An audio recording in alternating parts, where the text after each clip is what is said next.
Character ఆర్టిస్ట్గా comedian కాకుండా మీరు అంటే ఒక బావలు సయ్య అనే పాట వినగానే ఖచ్చితంగా సిల్క్ స్మిత ఎలా గుర్తొస్తారు, బామోహన్ గారు గుర్తొస్తారు వెంటనే. నెక్స్ట్ చినుకు చినుకు సందడిలో పాట కానీ, సౌందర్య గారితో పాట చేయటం కానీ, ఇవి ఒక గ్రేట్ ఎక్స్పీరియన్స్. ఉంటే ఏమో కూరుంటే ఏమో పాట మన పాటతోనే 100 రోజులు ఆడింది సినిమా. అంటే ఆ పాటలు మొత్తం మీరు ఇందులో సిల్క్ స్మిత ఉన్నా కూడా ఫస్ట్ బామోహన్ గారు గుర్తొస్తారు ఖచ్చితంగా ఆ పాట బావలు సయ్య. అవును సార్, అది బాబుమోహన్ పాట అయిపోయింది, సిల్క్ స్మిత పాట. అంటే పక్కన వాళ్ళను ఖచ్చితంగా డామినేట్ చేస్తారు మీరు పర్ఫార్మెన్స్. కాదండి, పెర్ఫార్మెన్స్ ఎంత మళ్ళీ అది కూడా ఓవర్ అయ్యేది కాదు, ఎంత బ్యాలెన్సింగ్గా ఉండేది. కాకపోతే సందర్భోచితంగా ఉండేది,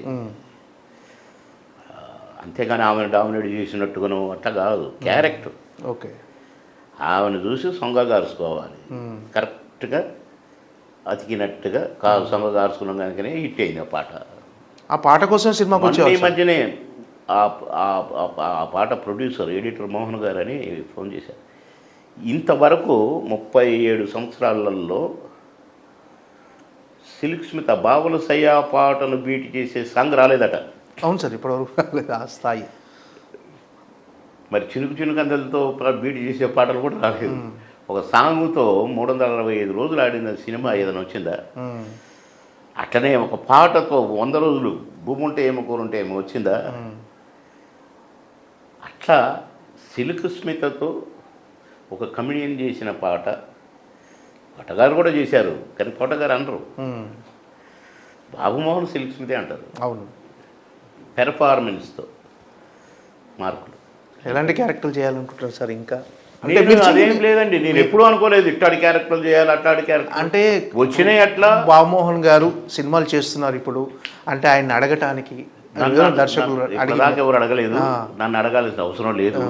అంటే మీకోసం ఒక కథ అంటే మీకు ఒక క్యారెక్టర్ రాసుకుంటానికి వాళ్ళు మీ దగ్గరకు వచ్చి కథ చెప్పడానికి అంటే బాబుమోహన్ గారు రెడీ అనే విషయం తెలియదు. నాకు ఎవరు కథ చెప్తున్నట్టు నేను ఒప్పుకోను కదా ఫస్ట్ పాయింట్. ఓకే, ఎందుకంటే వాళ్ళ కథ నేను ఎందుకు, నాకేం పని, నేను డైరెక్షన్ చేసేటోని కాదు, నా క్యారెక్టర్ నాకు ముఖ్యము.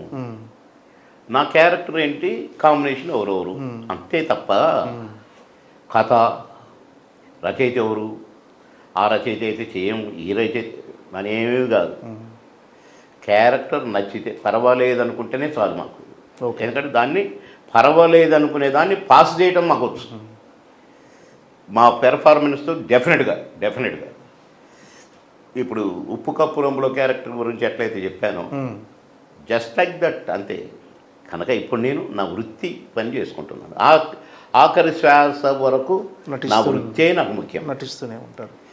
సేవ కూడా, నేను సినిమా యాక్టర్ కూడా సేవ చేస్తున్నాను, ఎన్నో పెళ్ళిళ్ళు చేశాను, ఎందరినో చదివించాను, ఇంకా చదివిస్తున్నాను నా కష్టార్జితంతో.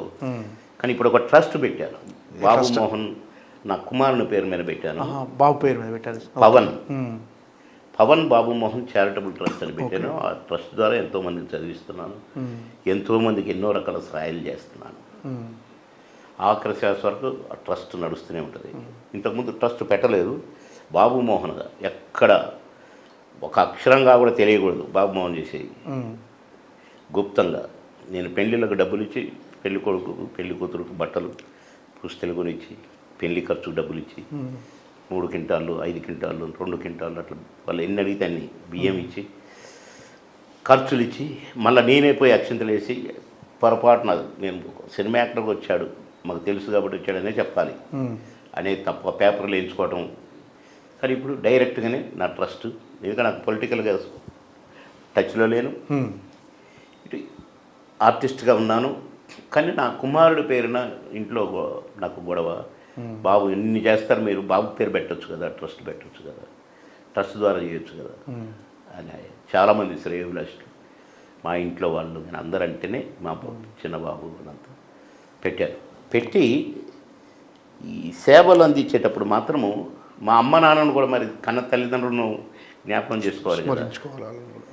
మా అమ్మ పేరు ప్రేమ, మా నాన్న పేరు ఆనందరావు, ఓకే, బాబు పేరు పవన్. అందుకనే ప్రేమానంద పవన్ చారిటబుల్ ట్రస్ట్ పేరున సేవలు అందిస్తా. ఒక 10 మందికి ఆర్థిక సాయం చేస్తాను అనుకోండి, ఒక 10 మందికి భోజనం పెడతాను అనుకోండి, మనం ఒక 50 మందికి భోజనాలు పెట్టించినాం. ఒక హాస్టల్లో ఆర్ఫన్ పిల్లలు ఉన్నారు, వర్షానికి వాళ్ళ రేషన్స్ అంతా కాలిపోతే ఒక నెల రేషన్ కొనిచ్చిన, ఇవన్నీగా కూడా ప్రేమానంద పవన్ అమ్మ నాన్న కొడుకు సేవలు అందించేటప్పుడు బ్యానర్ మీద అట్లా చేయదలుచుకున్నాను. అందుకని ఇప్పుడు పాలిటిక్స్ దూరంగా. ఇన్నేళ్ల కెరీర్లో మీకు ఇన్ని క్యారెక్టర్లు చేశారు కదా సార్, డిఫరెంట్ క్యారెక్టర్స్, అన్ని క్యారెక్టర్స్తో జనాలు ఎంటర్టైన్ చేశారు. ఇది టఫ్ అనిపించిన క్యారెక్టర్ ఏదైనా ఉందా సార్? ఇది కొంచెం ఛాలెంజింగ్గా టఫ్ అనిపించింది నాకు. అది ఉంది. ఎర్రోడ్ అనే సినిమాలో సార్ కాటికాపురం నేను ఓకే. తద్దినాలు పెట్టేటోడు బ్రహ్మానందం, మళ్ళీ ఇద్దరం బ్రహ్మానందం బాబు అని మేమిద్దరం జనాన్ని ఏడిపించే క్యారెక్టర్. లాస్ట్లో నేను చనిపోతాను, వాడు నన్ను ముట్టుకోకు రే అప్రాచ్యుడ అంటుంటాడు. అలాంటి వాడు నన్ను మోసుకుంటూ శ్మశానానికి తీసుకుపోయి నన్ను దహనక్రియలు చేస్తాడు. నేను ఏడుస్తూ చనిపోతాను, నన్ను చనిపోయిన ఏడుస్తూ చేస్తాడు. వర్షంలో ఓకే. భలే చేశాం ఆ 2 క్యారెక్టర్లు, మరవరాని క్యారెక్టర్లు. బ్రహ్మానందం బాబుమోహన్ బాగా చేశారు ఇద్దరు. బ్రహ్మానందం గారితో టచ్లో ఉన్నారు సార్? కలుసుకుంటారు, మాట్లాడుకుంటాం. ఎందుకు మాట్లాడుకుంటాం? కోట శ్రీనివాసరావు గారితో కానీ నేను వెళ్తాను, ఇంటికి వెళ్తాను, మాట్లాడుకుంటాం, బ్రహ్మాండంగా మాట్లాడుకుంటాం. Okay sir, thank you so much. Okay. అందరూ నా ప్రేక్షక దేవుళ్ళందరినీ కోరుతున్నాను, ఉప్పు కప్పురం సినిమా చూడండి. ప్రొడ్యూసర్ గారు చల్లగుంటే ఇంకొక సినిమా తీస్తారు. అట్లా రామనాయుడు గారు ఎన్ని సినిమాలు తీసేవారు. కనుక మీ ఆదరణే ప్రొడ్యూసర్కు శ్రీరామరక్ష. కాబట్టి ఈ సినిమా సూపర్ హిట్ కావాలి, డైరెక్టర్ గారికి బ్రేక్ రావాలి, ప్రొడ్యూసర్ గారికి బ్రేక్ రావాలి, మా అందరికీ కూడా మీ దీవెనలు కావాలి. కాబట్టి మేము నటించింది చూసి ఎంజాయ్ చేయండి. అందరికీ నా నమస్కారం. All the best. Thank you sir.